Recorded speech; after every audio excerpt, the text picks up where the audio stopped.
மத்தியானம் இந்த சாண்ட்ரா இந்த பிரச்சனையெல்லாம் நடந்து முடிஞ்சதுக்கப்புறம் பார்த்தீங்கன்னா, இங்கே வந்து எஃப்ஜே, அதுக்கப்புறமா கானா வினோதனா, கமருதீன், பார்வதி எல்லாருமே பேசிகிட்டு இருக்காங்க. அப்போ எஃப்ஜே என்ன சொல்கிறாருன்னா, 2 பேருக்குமே உள்ளே வரும்போதே தெரியும்ல, 2 பேத்துல யாரோ ஒருத்தர் பாதியில் போக தான் செய்வாங்க அப்படிங்கிறது தெரிஞ்சு தானே உள்ளே வந்திருக்காங்க. அப்புறம் என்ன இப்படி இவ்வளோ க்ளோஸாக இருந்தாலுமே அதுக்காக ஒருத்தர் போனால் இப்படியா பண்ணிகிட்டு இருப்பாங்க அப்படிங்கிற மாதிரி பேசுகிறாங்க. அதுக்கப்புறம் அவர் என்ன சொல்கிறாருன்னா, எப்போவுமே இவங்க ஆப்போசிட்டில் அவங்க நிற்பாங்க, அவங்க ஆப்போசிட்டில் இவங்க நிற்பாங்க, கடைசிலையும் இவங்க 2 பேரும் நிற்பாங்க.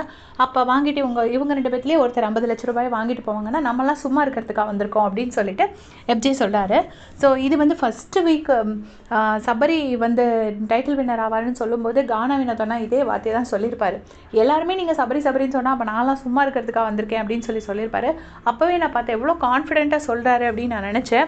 இது ஃபஸ்ட் வீக் நடந்த விஷயம். அதுக்கு அடுத்து பார்த்தீங்கன்னா கமருதீன் சொல்கிறாரு, நைட்டு பாரு நாங்கள்லாம் வந்து பேச போனோம், சரி ஓகே இதாக கொஞ்சம் அழுதுட்டுருக்காங்களா கொஞ்சம் சமாதானப்படுத்துவோம், நான் சபரி எல்லாருமே போய் பேசணும். அப்புறமா அழுதுகிட்டே இருந்தாங்க. அப்புறம் நாங்கள்லாம் வந்துட்டோம். இவன் மட்டும் உட்காந்து பேசிகிட்டே இருந்தா, பாரு மட்டும் உட்காந்து பாருவை டீஸ் பண்ணாங்க, பாரு மட்டும் உட்காந்து பேசிகிட்டே இருந்தா. அப்புறம் சரி கொஞ்சம் நேரம் கழிச்சு தான் வந்ததுக்கப்புறம் தண்ணி கொண்டு கொடுக்க போகிறேன்ட்டு போனா. நான் சொன்னேன் தண்ணி கொடுத்துட்டு வரவே இல்லைன்னு கேட்டேன். என்கிட்ட நீ வெயிட் பண்ணிட்டு இருப்பியான்னு கேட்டுட்டு போனவளை திருப்பியும் காணோம், ரொம்ப நேரம் உட்காந்து பேசுகிறா அப்படின்னு சொல்கிறாங்க. அப்போ உடனே வினோதனா வந்து கிண்டல் அடிக்கிறாரு. ஆமாம் 2 பேருக்கும் தெரியும், அவள் என்ன பண்ணுவான்னு இவளுக்கு தெரியும், இவள் என்ன பண்ணுவான்னு அவளுக்கு தெரியும்னே. எஃப்ஜேயும் ஆமாம் நம்ம 2 பேரும் ஏதோ ஒழிச்சு வைக்கும்போது கரெக்டாக ஒரே இடத்த நம்ம 2 பேரும் சொன்னோம்ல அப்படின்னு எஃப்ஜே வந்து வினோதனாவை சொல்கிறாரு. நம்ம 2 பேர் சொன்னோம்ல, அதே மாதிரி இவளுக்கு இனம் இனத்தோட தானே சேரும். ஸோ பாருக்கு அவங்க எப்படி திங்க் பண்ணுவாங்கன்னு தெரியும், அவங்களுக்கு பாரு எப்படி திங்க் பண்ணுவாங்கன்னு தெரியும் அப்படின்னு சொல்லிட்டு டீஸ் பண்ணுறாரு.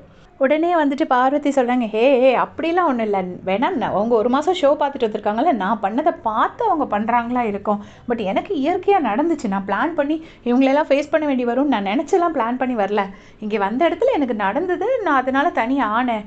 ஆனால் அவங்க வந்து என்னை பார்த்து பண்ணுறாங்க அப்படின்னோடனே, கள்ளி உனக்கு ஒன்றுமே தெரியாது அப்படின்ட்டு எஃப்ஜே வந்து பார்வதி கண்ணத்தை பிடிச்சி இப்படி தள்ளுறாரு. தள்ளிட்டு சரி ஓகே நீங்கள் 2 பேரும் ஒரு 70% ஒரே மாதிரின்னு சொல்லட்டுமா அப்படின்னு சொல்லி கேட்குறாரு. அப்பவும் பாரு சிரிக்கிறாங்க. அப்போ வந்துட்டு சொல்கிறாங்க, ஹே நான் அங்கே போனேன்டா, அவங்க அழுதுட்டுருக்காங்க, லிட்டராக அழும்போது எப்படிடா பாதியில் விட்டுட்டு வர முடியும், பேசாமல் வர முடியுமா, அதனால தான் பேசினேன் அப்படின்னு சொன்னோன்னே கமருதீன், வினோதனா, எஃப்ஜே 3 பேருமே பயங்கரமாக சிரிக்கிறாங்க. சிரிச்சுட்டு நீ என்ன பண்ணுவேன்னு தெரியும் அப்படின்னு சொல்லி டீஸ் பண்ணிட்டு இருக்காங்க. ஸோ இதே மாதிரி அப்டேட் செஞ்சுக்க சேனல் சப்ஸ்கிரைப் பண்ணிக்கோங்க. தேங்க்ஸ் ஃபார் வாட்சிங்.